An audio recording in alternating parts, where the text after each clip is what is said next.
देव classes special में सभी छात्रों का हार्दिक स्वागत है। देव क्लासेस स्पेशल के माध्यम से सभी छात्र कक्षा 9वीं से लेकर 12वीं तक की सभी महत्वपूर्ण विषयों की तैयारी कर पा रहे हैं। इसके अतिरिक्त हमारा एक सेशन और भी चल रहा है अनसोल्ड पेपरों का, जो कि मुझे लगता है कि शायद कोई नहीं करवाता है। आपने कोचिंगों में कई हज़ार बर्बाद कर दिए होंगे, लेकिन फिर भी अनसोल्ड के समय पे कह देते हैं कोर्स समाप्त हो गया है, इसे आप स्वयं करिए। और ये एक ऐसी चीज़ है जिसे आप स्वयं नहीं कर सकते बिना गाइडेंस के। तो कोई दिक्कत नहीं, ये हमारे माध्यम से आपको मिल रहा है और पूरा अनसोल्ड मिलेगा। कम से कम 10 सालों के सेट हम आपको देंगे और इसके बाद में हम आपकी गारंटी ले सकते हैं कि यदि आपने सारे सेटों को हल किया है तो 100 में 100% आपके अंकों की गारंटी हम लेते हैं। हमारा 2020 का पूरा सेट अपलोड हो चुका है, 2019 का पूरा सेट अपलोड हो चुका है। अब हम 2018 का सेट आपको दे रहे हैं। हम लोग आप उल्टा आपने सेट हल करवा रहे हैं ताकि आपका क्रमबद्ध तरीके से होता रहे। किसी के अनसोल्ड में 2009 से चालू होगा, किसी में 2011 से चालू होगा, तो इसीलिए हमने 2020 से चालू किया है ताकि सभी लोगों को अपने अपने अनसोल्ड में सारी चीज़ें मिल सकें। देखिए, पहला प्रश्न हमारा 1 मीटर फोकस दूरी के उत्तर लेंस की क्षमता क्या होगी। तो देखिए, 1 मीटर फोकस दूरी, आपको पता है सूत्र क्या होता है। सूत्र होता है आपका P बराबर 1/F, यदि मीटर में है, और सेंटीमीटर में है तो 100/F। तो 1/F मतलब F का मान हमारा 1 है, तो 1 में 1 का भाग देंगे, हमारा कितना आएगा, 1 डायोप्टर आ जाएगा। क्षमता का मात्रक हमारा क्या होता है, डायोप्टर होता है। दूसरा प्रश्न इसमें दिया है, कहता है दूरदर्शी के अभिदर्शक तथा नेत्रिका लेंस के बीच की अधिकतम दूरी होती है, कितनी होती है। नंबर 1 है अभिदर्शक की फोकस दूरी होती है, नेत्रिका लेंस की फोकस दूरी होती है। अभिदर्शक और नेत्रिका लेंस की फोकस दूरी का योग होता है, या फिर नेत्रिका लेंस की फोकस दूरी का 2 गुना होता है। तो इसमें आपका राइट आंसर है आपका अभिदर्शक और नेत्रिका लेंस की फोकस दूरी का योग होता है। इस प्रश्न को पूरे विस्तार के साथ हम इसके पहले भी बता चुके हैं, तो अभी आप ध्यान दीजिएगा। अभिदर्शक और नेत्रिका लेंस की जो दोनों फोकस दूरियाँ होंगी, इनका योग आपका होता है। ठीक है। अगला है, 2 विद्युत बल्बों की सामर्थ्य क्रमशः कितनी है, 60 वाट तथा 100 वाट है। तो कहता है इन दोनों को 220 वोल्ट पर लगाया गया, तो इनके प्रतिरोधों का अनुपात क्या होगा। तो देखिए, सूत्र होता है P बराबर V²/R। तो यहाँ से आपने R का सूत्र बनाया, तो R बराबर क्या हो जाएगा, V²/P। तो R1 निकाल लीजिए यहाँ से, तो R1 बराबर क्या हो जाएगा, V की जगह हम रखेंगे 220 का वर्ग बटे 60। यहाँ से हम लोगों का निकलेगा R1। R2 कैसे निकलेगा, यह देखिए, R2 का मान है 220 का होल स्क्वायर बटे 100। इसी तरह ये भी होगा, केवल क्षमता का मात्रक बदल जाएगा। यहाँ पर जब हम इनके मान रखेंगे तो 220 के स्क्वायर से 220 के स्क्वायर कट जाएगा, 100 आपका ऊपर पहुँच जाएगा। इस प्रकार 5:3 हमारा आंसर हो जाएगा इसका। चलते हैं अगले प्रश्न की तरफ। उम्मीद करते समझ में आ रहा होगा। सभी बच्चे एक बार फटाफट वीडियो को शेयर कर दें। बहुत कम बच्चों ने शेयर किया है। यस यस, ओके, ठीक है। और आपका जो भी प्रश्न हो इनसे जुड़ा हुआ आप पूछते जाइएगा कमेंट बॉक्स में जाकर, उसके आंसर भी आपको मिलते रहेंगे।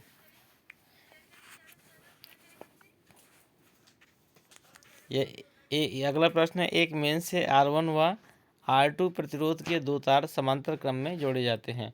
यदि इनमें प्रवाहित धारा क्रमशः I1 व I2 हो एवं प्रति सेकंड उत्पन्न ऊष्मा H1 व H2 हो, तो आपको ऊष्मा H1 H2 का अनुपात बताना है।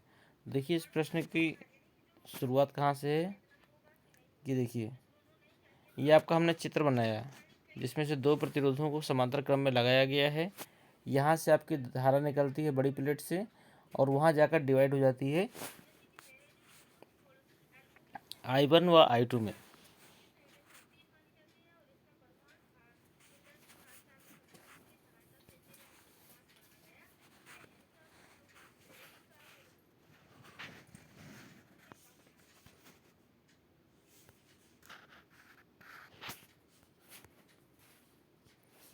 इसमें देखिए आपका I1 R1 I1 R1 बराबर I2 R2, इसे हम विभवांतर V भी मान सकते हैं। तो यहीं से आप देखिए, यदि धारा दोनों में आधी आधी बहे तो I1/I2 बराबर हम R2/R1 कर सकते हैं। इसे हमने माना समीकरण 1। अब आपको पता है H ऊष्मा का सूत्र क्या होता है, H1 निकालेंगे तो I² × R × T होता है। तो I² H1 की जगह पे हम I² की जगह पे क्या रख सकते हैं, I का मान रख सकते हैं। H2 इसी प्रकार निकालेंगे तो देखिए ये सूत्र हमारा बना H1/H2 का I1² R2T/I2² R2T। यहाँ पर ऊपर वाले में R1 है, नीचे वाले में R2 है। इसमें देखिए R से I कट जाएगा क्योंकि धारा समान है, ठीक है। या फिर ऐसा कर सकते हैं, या फिर आप ये कह सकते हैं, अगर नहीं काटना है तो आप ऐसा भी कर सकते हैं कि आपको देखिए पता है यहाँ पर कि I1/I2 का मान कितना है आपका, R2/R1 है, R2/R1। यदि आप इसका वर्ग करेंगे तो क्या आएगा, R2² देखिए वही चीज़ रखी हुई है यहाँ पर, ये रखा हुआ है यहाँ पर R2/R1 का होल स्क्वायर गुणे R1/R2। T से T कैंसिल हो जाएगा तो R1 से R1 कटा, R2 से R2 कटा तो ऊपर बचा R2, नीचे बचा R1। तो आपका आंसर आ जाएगा H1/H2 बराबर R2/R1। उम्मीद करते हैं चीज़ समझ में आ रही होगी आपको जो भी बताई जा रही है। अगला प्रश्न देखिए, इसमें है प्रिज्म से श्वेत प्रकाश के गुजरने पर न्यूनतम व अधिकतम विचलन किन रंगों का होता है।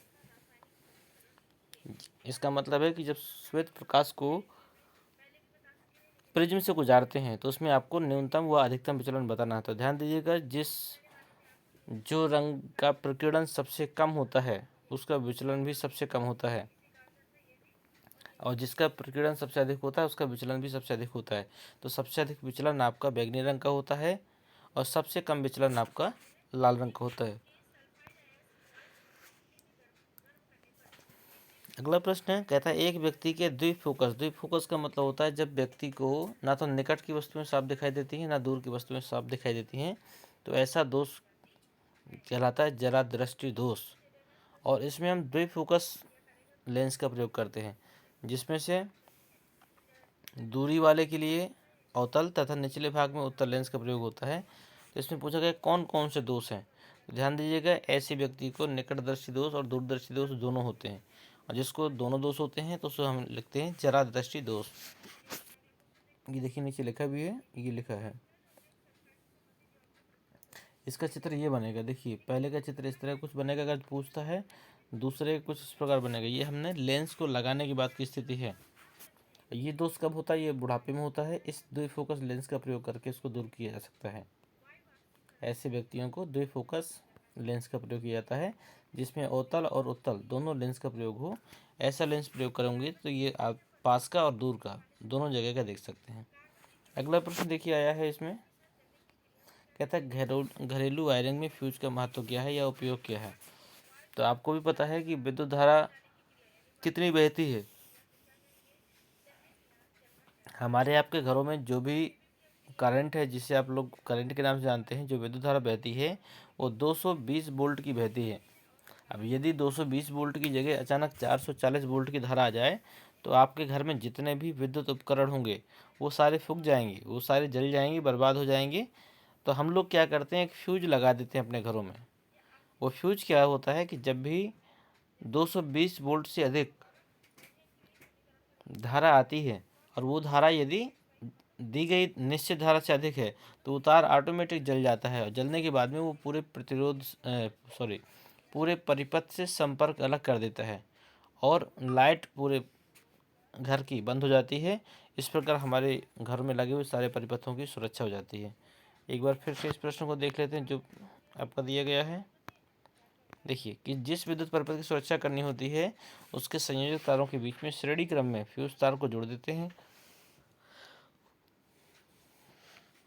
सामान्यतः विद्युत फ्यूज तांबा, शीशा और टिन के मिश्रण से बना होता है जिसका गलनांक बहुत कम होता है। अधिक धारा प्रवाहित होने पर फ्यूज तार गर्म होकर पिघल जाता है जिसके कारण विद्युत धारा का प्रवाह बंद हो जाता है। इस प्रकार सामान्य तार की अपेक्षा फ्यूज तार का गलनांक कम होता है। यह आपका प्रश्न का उत्तर है। बाकी मैंने आपको समझा दिया है अपने हिसाब से। अगला प्रश्न देखिए 3 का नंबर कहते हैं एक उत्तल लेंस से 2f की दूरी पर रखी वस्तु के लेंस द्वारा बने प्रतिबिंब की स्थिति याद कीजिए।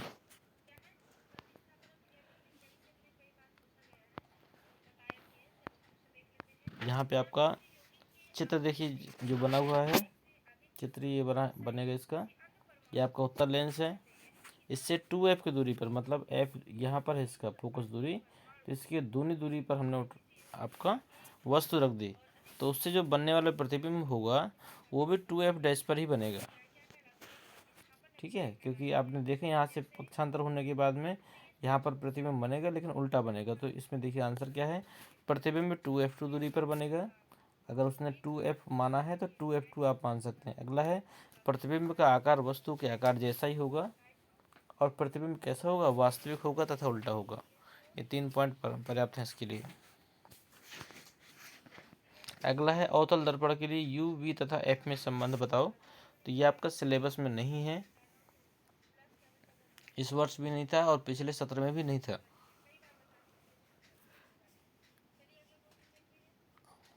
तो इसका उत्तर तो हम आपको देंगे, लेकिन बाकी ये आपको याद करने की आवश्यकता नहीं है।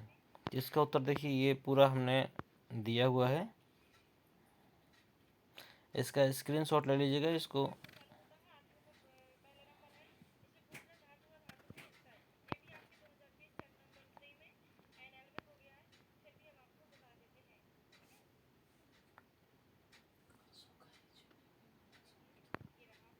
चित्र बना लीजिएगा आप, इनका स्क्रीनशॉट ले लीजिए,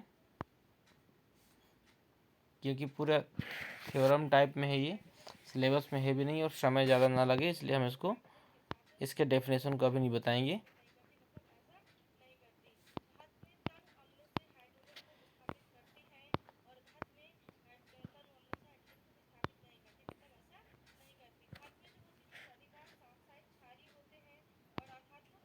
ये आपका इतना प्रश्न है। ठीक है, इसको अब थोड़ा सा बड़ी बड़ी चीज़ें हम आपको बता देते हैं, चित्र में ही देख लीजिए। इसमें देखिए वैसे ये सिलेबस में नहीं है तो आप परेशान ना होइएगा, ये कभी पूछा भी नहीं गया है और ना सिर्फ एक सेट में ही दिया गया है, इसके अतिरिक्त तो है भी नहीं है, लेकिन फिर भी देख लीजिए। इसमें देखिए ये आपका दर्पण लगाया गया है। दर्पण कैसा है, अवतल दर्पण है। अवतल दर्पण से देखिए कुछ दूर पर हमने ए बी वस्तु रखी, ये रखी हुई है, ये भी ये आपकी वस्तु रखी। तो वस्तु से जाने वाला जो किरण होगी, ये किरण जहाँ भी भिड़ेगी या फिर जहाँ पर भी ये मिलती है, दोनों किरणें आपस में जहाँ पर भी मिलती हैं तो हमारा प्रतिबिंब वहीं पर बनता है। ठीक है, तो ये पूरा थ्योरम टाइप में है। तो यहाँ पर जो ये देखिए ए बी जो है आपका समरूप त्रिभुज के नियम से ए बी कितना है आपका, ये देखिए ए बी किसके बराबर माना जाएगा, ए बी माना जाएगा ए डैश बी डैश के। तो ये आपका दिया गया है ए डैश बी डैश। इसी प्रकार बी सी क्या है, बी सी के मतलब यहाँ से लेकर यहाँ तक की दूरी, बी सी किसके बराबर होगी आपकी, B dash C. B dash कितनी है, ये देखिए यहाँ पर दिया गया है बी डैश सी, यहाँ तक ये आपकी दूरी आपकी बी डैश सी हो जाएगी, इसके बराबर होगी। इसी प्रकार त्रिभुज एम एन एफ तथा A dash B dash F dash में इसी प्रकार शीर्षाभिमुख कोण निकालेंगे हम लोग।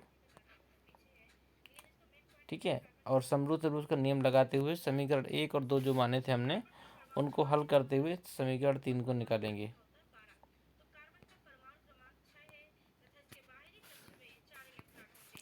इसके बाद में इसी को ये जितनी भी दूरियां आएंगी आपकी, ये सारी दूरियां आपकी विपरीत दिशा में नापी जाती हैं, इसलिए ये कैसे हो जाएंगी, ऋणात्मक हो जाएंगी। और ऋणात्मक मान मानते हुए ये देखिए सब दिया गया है कि ये आपकी वस्तु की दूरी है, ये आपके प्रतिबिंब की दूरी है, ये आपकी फोकस दूरी है। ठीक है, ये आपकी वक्रता त्रिज्या है। ये सारे मान को हम यहाँ पे रख देते हैं, तो मान रख के जब हम हल करेंगे तो हमारा कुछ इस प्रकार आएगा। जब इस प्रकार आता है और इसको त्रिय गुणा करके हल करेंगे, त्रिय गुणा करके हल करने पे हमारा ये समीकरण प्राप्त हो जाता है। यही आपका फोकस दूरी का सूत्र भी है, यही आपका दर्पण का सूत्र है, यही आपका अवतल दर्पण का सूत्र है। तो बस इसी अगर उत्तल पूछता है तो भी आपको ये इसी प्रकार हल करना, सिर्फ लेंस बदल जाएगा आपको। अगला एक प्रश्न और था इसमें आपका, देख लेते हैं। ये देखिए, ये इसमें कहता है दो विद्युत बल्बों में समान धारा प्रवाहित हो रही है, उसमें समान धातु एवं समान लंबाई के तंतु लगे हैं, परंतु एक बल्ब का तंतु दूसरे की अपेक्षा कैसा है, मोटा है। तो इसको ध्यान दीजिएगा, ये प्रश्न आपका महत्वपूर्ण है। आपका सूत्र होता है प्रतिरोध का रू इंटू एल अपॉन ए। तो रो क्या है प्रतिरोधकता, एल क्या है लंबाई, ए क्या है अनुप्रस्थ परिच्छेद का क्षेत्रफल। तो ध्यान दीजिएगा जो आर होता है, आर आपका 1/पी के, आर जो आर होता है आर समानुपाती 1/पी, और जो पी होता है वो आपका V² होता है। तो आप ये कह सकते हैं कि जब हमारा जितना प्रतिरोध बढ़ेगा क्षमता हमारी उतनी घटेगी, ठीक है। या फिर आप ये कह सकते हैं जितना भी हमारा प्रतिरोध बढ़ेगा तो हमारी क्षमता ऑटोमेटिक घटती जाएगी। नीचे वाली संख्या ध्यान दीजिएगा, जब व्युत्क्रमानुपाती की बात हो जाए तो नीचे वाली संख्या का मान जितना बढ़ेगा हमारी उतनी संख्या कम हो जाएगी। तो या फिर ये भी कह सकते हैं आप कि मोटा तार का प्रतिरोध कैसा होता है, कम होता है, और पतले तार का प्रतिरोध अधिक होता है। आर का मान देखिए, ये नीचे दिया गया है पी समानुपाती 1/r। तो इसका मान जितना अधिक हो जाएगा, इसका मान जितना अधिक होगा पी का मान हमारा उतना कम आएगा।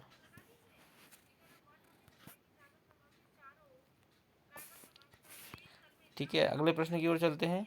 अगला प्रश्न कहता है आपका एक 220 ओम प्रतिरोध के तार में 2 एम्पीयर की धारा प्रवाहित करने पर व्यय ऊर्जा की दर ज्ञात कीजिए।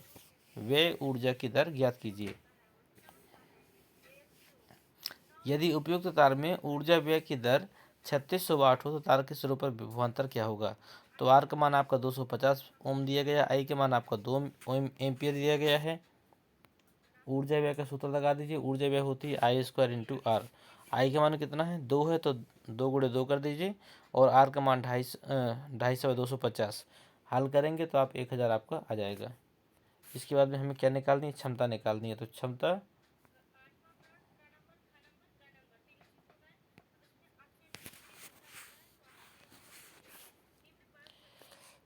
निकालनी है आपको। तो क्षमता का सूत्र क्या होता है, P = V इंटू आई, या फिर V = P/I हो गया।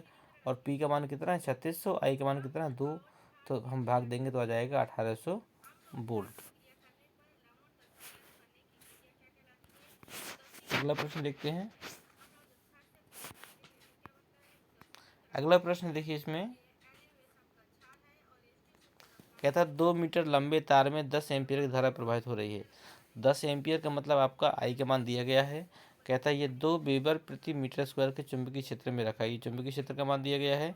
तो कहता है चालक में लगने वाले बल का मान ज्ञात कीजिए। यदि धारावाही चालक चुंबक के कैसा हो, समांतर हो, लंबवत हो, या 45 अंश का कोण बनाए। तो पहले देखिए, हम देख लेते हैं इसमें बी का मान कितना दिया गया है। बी का मान दिया गया है 2 एम्पियर, नहीं सॉरी 2 वेबर प्रति मीटर स्क्वायर, ये चुंबकीय क्षेत्र दिया गया है। आई का मान 10 दिया गया है, एल का मान 2m दिया गया है, 2 मीटर कह सकते हैं, और थीटा का मान एक बार 0 रखना, एक बार 90, एक बार 45। तो पहले पोजीशन में देखो BIL sin थीटा लगाया, तो BIL की जगह आप मान भी रख सकते हैं, लेकिन sin 0 का मान रखते सारा शून्य हो जाना है, तो इसलिए हमने मान रखा नहीं है। अगले में कहता है F = BIL sin थीटा। तो B का मान कितना है, B का मान है आपका 2, ये हो गया 2। फिर इसके बाद में I कितना है, I है 10, तो ये हो गया देखिए, ये हो गया आपका 10। और L है आपकी लंबाई, 2 मीटर दी गई है, तो ये दिया गया है। इन तीनों गुणा किया, हमारा आया कितना 40 न्यूटन। इसी प्रकार हम एक बार किस में निकालेंगे, एक बार 90 में निकालेंगे। BIL sin 90, इसमें देखिए तीसरे नंबर में BIL sin 90। B का मान 10, I का मान 2, L का मान 2, sin 45 का मान 1/√2। इसको हल करेंगे तो 20√2 आएगा। ये आपका टोटल बल आ जाएगा। अगला देखिए, कहता है प्रत्यावर्ती धारा परिपथ या प्रत्यावर्ती धारा जनरेटर का सिद्धांत एवं कार्यविधि समझाइए। ठीक है, ये प्रश्न आपको हर वर्ष आता है, तो आपको ये ध्यान दे के याद भी करना है। तो प्रत्यावर्ती धारा डायनामो या जनरेटर क्या होता है। कहता है प्रत्यावर्ती धारा डायनामो द्वारा प्रत्यावर्ती धारा उत्पन्न की जाती है। कितनी सरल है, प्रत्यावर्ती धारा डायनामो द्वारा प्रत्यावर्ती धारा उत्पन्न की जाती है। ये आंतरिक ऊर्जा को विद्युत ऊर्जा में परिवर्तित करता है। अगला है सिद्धांत, इसका क्या है? जनयंत्र की कार्यविधि चुंबकीय प्रेरण पर आधारित है। जब कोई कुंडली चुंबकीय फ्लक्स क्षेत्र में घूमती है तो कुंडली में से गुजरने वाले चुंबकीय फ्लक्स में लगातार परिवर्तन होता है, जिससे उसमें प्रेरित विद्युत वाहक बल उत्पन्न हो जाता है। यही आपके जनयंत्र का सिद्धांत है। ये बहुत ही छोटी परिभाषा है, लेकिन आपकी अति महत्वपूर्ण है। ये कई सेटों में आपकी आ चुकी है। ठीक है, इसे आप पूरी नोट करना पड़ेगा। जनयंत्र की कार्यविधि चुंबकीय विद्युत प्रेरण पर आधारित है। जब कोई कुंडली चुंबकीय फ्लक्स क्षेत्र में घूमती है तो कुंडली में से गुजरने वाले चुंबकीय फ्लक्स में लगातार परिवर्तन होता है, जिससे उसमें प्रेरित विद्युत वाहक बल उत्पन्न हो जाता है। यही जनयंत्र का क्या है?